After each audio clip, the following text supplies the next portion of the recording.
Trouble? Definitely.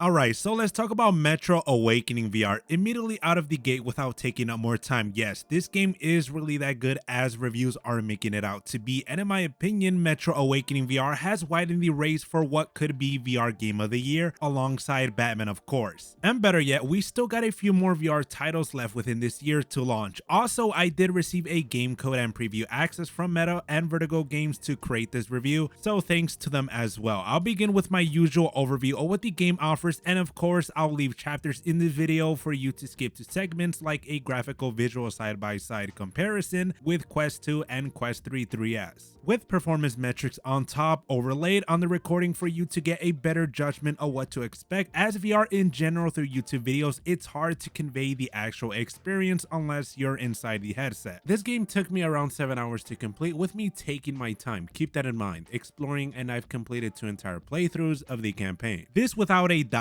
is Vertigo's best game to date from a story and pacing perspective, and the fact that it runs on Quest 2 quite well is an achievement in its own that it isn't a Quest 3 exclusive. However, Metro VR does utilize application space warp on Quest, allowing the application to render at half the frame rate from the actual display's refresh rate of 36 FPS projected all the way to 72. Sounds like magic with almost no perceivable input latency, but it does introduce the usual problems and artifacting with reprojection, as things like visual latency of things not being exactly snappy. I'll touch more on that later.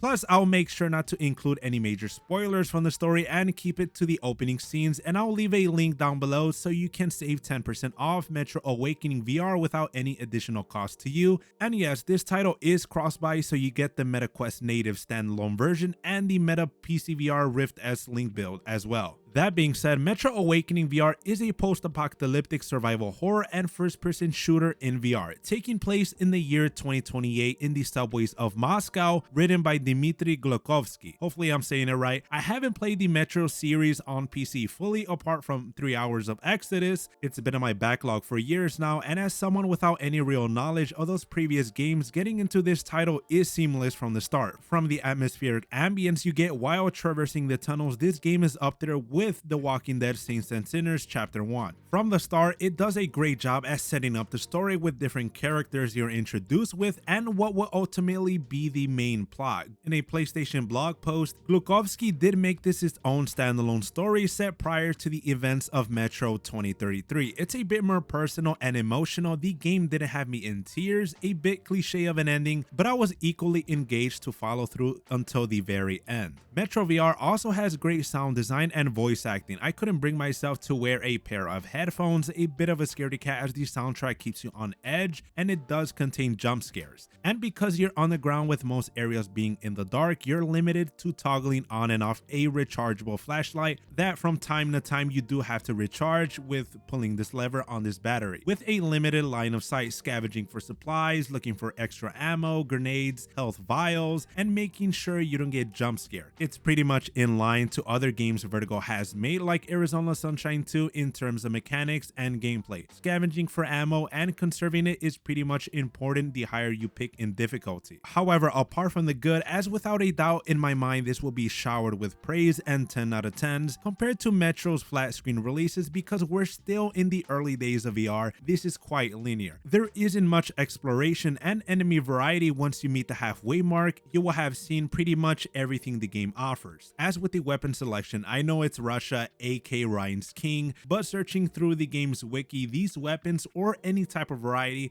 would have knocked this game out of the park. Approaching certain situations, the game is very one-dimensional. Early on, the game lets you know stealth is an option and it works, but the AI isn't really built for that. It's quite awkward and janky like Ghost of Tabor. Even switching between easy and hardcore, the AI still laser beams you at times. I would have loved to see Vertigo take a risk in implementing more survival elements or or greater threats. It feels a bit like Arizona Sunshine 2 or even After the Fall with a different skin on top. If you play those games, when you play this game, you'll get an idea of what I'm talking about with cinematics included. Vertigo has a formula now, it's just a matter of adding more content, and I'm sure eventually this will get some type of follow-up DLC or update. And honestly, for a VR game, this meets and exceeds my expectations. And with this game, I didn't really look at any reviews, blog posts, gameplay comparisons until I got access to the game. But if we're to compare it to a flat screen game, VR still has ways to catch up. The only game that I consider a fleshed out experience, even though it drags at times, is still Asgard's Wrath 2. Alright, now my favorite part, let's talk about performance and graphics with a side-by-side comparison of Quest 2 against Quest 3 3S. All the footage is captured at 1440p at the highest bitrate on cinematic mode inside the headsets with MetaQuest Developer Hub to ensure the best quality while uploading to YouTube. The gameplay is from the first hour or two from the start of the game. On both platforms, regardless if it's Quest 2 or Quest 3 3S, the resolution is set at basically its default eye buffer resolution of 1440 by 1584 on Quest 2 and 1680 by 1760 on Quest 3 3S. In Metro Awakening VR, the implementation of application space warp is quite good, but you still see a bit of the usual artifacts like ghosting of the images or faster paced objects, or especially if you use things like snap or smooth turning, things don't look quite as sharp. In games that use application space warp, it's better to move your head physically and your body so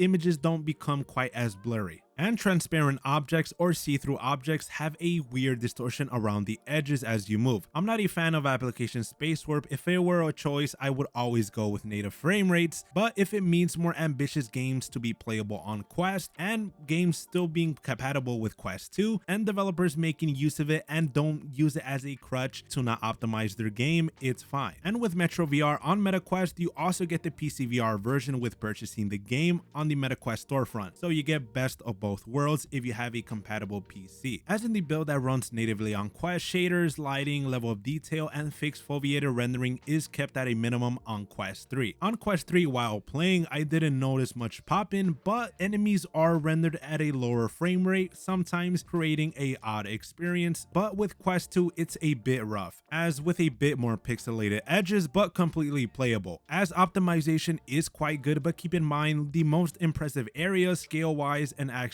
populated are during the first half of the game. Throughout your actual playthrough, areas are a bit narrower, darker, and these are things you usually forget about the more you play the game. I would have preferred Metro VR to target 45 FPS rep projection to 90, or better yet, apps targeting 60 FPS rep projecting to 120. You can force the app to do so with side quest, ABD commands, or Quest Games Optimizer, but I usually judge the game based on what the developers put out themselves. However, the world itself, along with the character animations and rigging, is really good. It has a lot of attention to detail from the large and the smallest things, whether it's characters talking to you or facial expressions. Vertigo Games has a hit on their hands. PSVR 2 users with OLED will probably have the best experience with pure blacks in dark areas. All that to say, I highly recommend getting Metro Awakening VR. I was a bit surprised how much I like it. It's in close contention with Batman Arkham Shadow, for me at least. And I'll leave a link down below for you to get an additional 10% off on the Quest storefront for Metro VR. Yes, it's cross-buy, so you have it on Quest standalone and PCVR through the Meta application on PC. And with these recent releases, it's shaping up to be the best year of virtual reality to date. Let's ignore Hitman 3 VR Reloaded came out. We're still not at the point where games are entirely self-sufficient, as this is one of the 5 games Meta and Vertigo Games partnered on from IPs from Deep Silver, but hopefully more people get into VR as we approach the holidays. Metro Awakening VR has to be one of my favorite games already this year, and I played a ton of them even if I haven't included them on the channel. So in the video, like always, that's my full review of Metro Awakening VR. Again, this game took me around 7 hours to fully complete. Not the longest title, but as someone that was looking forward to purchasing the game, it's definitely worth the money. I'll probably play it a third time as the atmosphere during this time of year and at night, it's perfect to play through. But down below in the comment section, let me know your thoughts. Have you tried the game, or are you still on the fence about it? We'll see what's next. Leave a like or dislike, subscribe for more similar VR content and ramblings from me. Until the next video, see ya.